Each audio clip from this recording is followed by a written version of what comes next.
24 hours बहुत crucial होने वाला है। आप क्या आकलन करते हैं? जो है इस बार ज्यादा ताकत के साथ सत्ता में आए हैं और वो ज्यादा बड़े फैसले करेंगे, इसमें कोई शक नहीं है। और वो एक मजबूत राष्ट्रपति इसलिए बने क्योंकि उनको देश की जनता ने उनको पसंद किया है। डोनाल्ड ट्रंप से दुनिया को बहुत बड़ी उम्मीदें हैं, परिवर्तन की उम्मीदें हैं, खासतौर से जहां युद्ध चल रहे हैं, रसिया यूक्रेन का मामला है, इजराइल हमास का है। और इसके अलावा डोनाल्ड ट्रंप 34 मामलों में खुद फंसे हुए हैं, उनके ऊपर मुकदमा था जिसमें उनको दोषी बताया जूरी ने, लेकिन वो इतने हिम्मती हैं कि उन्होंने कहा ये सब भ्रष्टाचार करके बैठे हैं, इन्होंने घूस लेकर फैसला दिया है, इस फैसले को मैं नहीं मानता। और 5 नवंबर को ये दुनिया देखेगी कि किसके हक में खड़ी है। उनका चुनाव परिणाम उनके पक्ष में आया।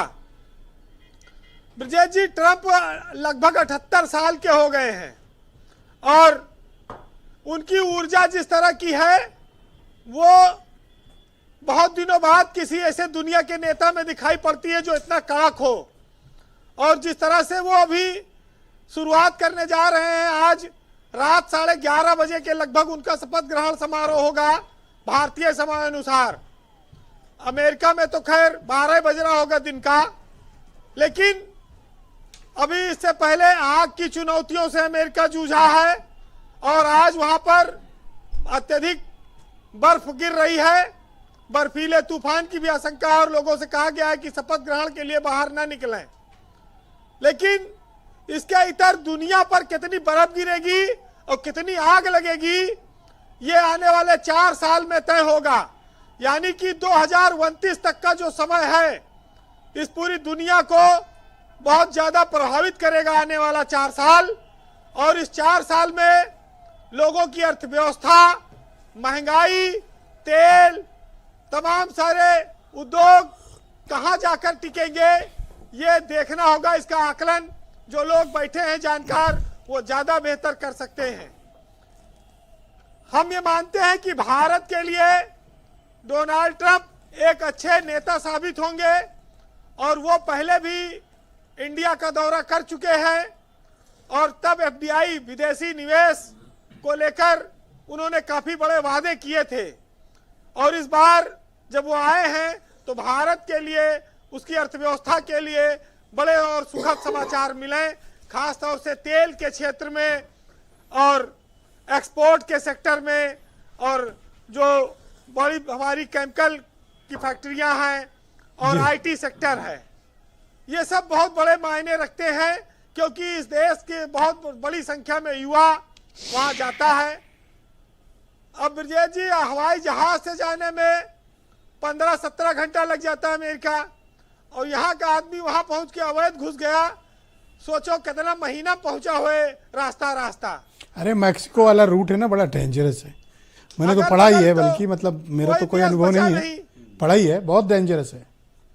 वैसे ये हर देश की समस्या है कि उनके यहाँ अवैध अगल बगल के देशों के लोग रहते हैं। भारत, अमेरिका की आबादी 34 करोड़ तो है, भारत में तो 32 करोड़ करीब अमेरिका का आबादी है। इतना तो भारत में देवता है अकेले 33 करोड़ और 150 करोड़ के लगभग तो आबादी है। तो अगर अमेरिका तक पहुंच गए इधर उधर से कोई आश्चर्य की बात नहीं है। लेकिन भारत में जो मैन्युफैक्चरिंग सेक्टर है, जो रक्षा सेक्टर है, डिफेंस सेक्टर, इससे डोनाल्ड ट्रंप के आने से मजबूती मिलेगी, हम लोग ये उम्मीद कर सकते हैं। जब युद्ध समाप्त होंगे दुनिया में तो सप्लाई बढ़ेगी, सप्लाई चेन मजबूत होगी और भारत का व्यापार भी मजबूत होगा।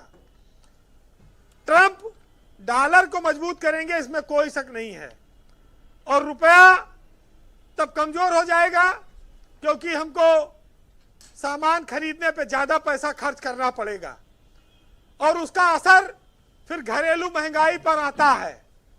तो स्वाभाविक है कि महंगाई आने वाले 4 साल में लंबी छलांग लगाएगी, इसके लिए लोग तैयार रहे। और जहां तक वीजा की बात है जी, वीजा हम तो इतना जानते हैं कि H1 और H2 H3 से मतलब नहीं, हम तो वीजा कठिन होगा इतना जानकारी मिली है आज। तो वाशिंगटन जी में एक और बर्फ पड़ रही है और दूसरी ओर दुनिया में कुछ नई चिंताएं घेरे हुए हैं। अब वो ट्रंप के आने के बाद उनका प्रशासन कितना सख्त होगा। अमेरिका की सीमा को वो कह रहे हैं कि हम वहां पर इमरजेंसी लगाएंगे। अपने देश की सीमा की सुरक्षा करने में कोई बुराई नहीं है, वो उनका अधिकार है, लेकिन अवैध लोग जब निकाले जाएंगे तो कितनी संख्या में किस देश के लोग होंगे, ये एक बड़ा सवाल बनेगा। जी वीरेन जी, बहुत सारे लोगों ने वहां अपना घर बना लिया है। वैसे बताया जाता है कि इंग्लैंड के प्रधानमंत्री, जर्मनी के चांसलर और फ्रांस के राष्ट्रपति को भी शपथ ग्रहण समारोह में नहीं बुलाया गया है। तो ट्रंप 78 साल के हैं लेकिन ऊर्जा से भरे हैं, और बाइडेन तो भूल जाते थे बहुत सारी चीजें। बाइडेन ने भारत के साथ वो गर्मजोशी नहीं दिखाई जो ट्रंप ने अपने पहले कार्यकाल में दिखाई थी। हम लोग उम्मीद करेंगे कि ट्रंप का कार्यकाल भारत के लिए बेहतर हो, क्योंकि जो लोग चालाकी करते हैं वो बहुत देर तक कायम नहीं रह पाते। जो लोग आपसी सामंजस्य से, प्रेम से दिलों को जीत कर आगे बढ़ते हैं, वो लंबे समय तक राज करते हैं, और देशों के बीच रिश्तों में भी यही बात बहुत मायने रखती है। जी वीरेन जी, जी फिलहाल फिराक गोरखपुरी साहब जो है वो, उन्होंने अमेरिका पे एक कविता लिखी थी, डॉलर देश। फिराक गोरखपुरी पता नहीं गए थे कि नहीं, लेकिन उन्होंने लिखी थी। तो सुनिएगा कि दुनिया भर का सट्टा बट्टा और दुनिया भर के से व्यापार भी है, और दुनिया भर में है क्या भाव, दुनिया पर उपकार भी है, और सबके हक का चिंतक भी है, आजादी का ठेकेदार भी है, और इस सेवा भाव के सदके में दुनिया का बंटाधार भी है। और हम डॉलर देश को देख आए, हम डॉलर देश को देख आए। बहुत शुक्रिया वीरेन जी, आपका बहुत बहुत धन्यवाद हमारे साथ जुड़ने के लिए।